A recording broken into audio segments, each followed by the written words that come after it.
Hello ABS creation YouTube channel থেকে সবাইকে নমস্কার। সবাই কেমন আছেন? আজকে আপনাদের সাথে কোথাও ঘুরতে যাওয়ার ভিডিও শেয়ার করব না। আজকে শেয়ার করব হচ্ছে কচু ভাজি কিভাবে করতে হয়। তার জন্য আমি আস্ত একটা কচু নিয়ে নিলাম।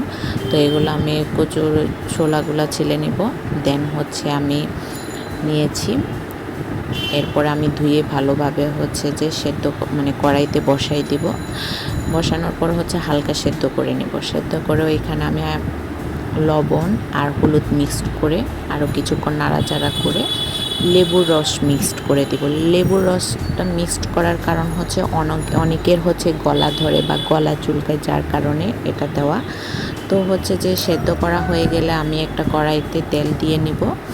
গরম তেলে হচ্ছে পাঁচফোড়নের সম্বাদ দিব আর কেটে রাখা পেঁয়াজ কুচি আর হচ্ছে যে রসুন কুচি দিয়ে কড়াই তেলের মধ্যে দিয়ে ভালোভাবে নাড়াচাড়া করে হালকা মিক্সড করে নিব।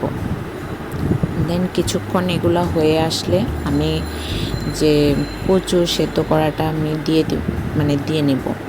দিয়ে দেওয়ার পরে হচ্ছে ওইখানে আপনি যে গরম মশলা যেটা আছে ওইটা ওই কচুর সাথে মিক্সড করে দেন হচ্ছে যে সবার বাসায় এখন ধনেপাতা থাকে। এটা সিজনাল, আগে সিজনাল ছিল, এখন সব সিজনে পাওয়া যায়। তো হচ্ছে যে ধনেপাতা কুচি করে দিয়ে ভালোভাবে মিক্সড করে নামিয়ে নেব। এই যে আমার কচু ভাজা রেডি। গরম গরম ভাতের সাথে খেতে কিন্তু খুবই মজা।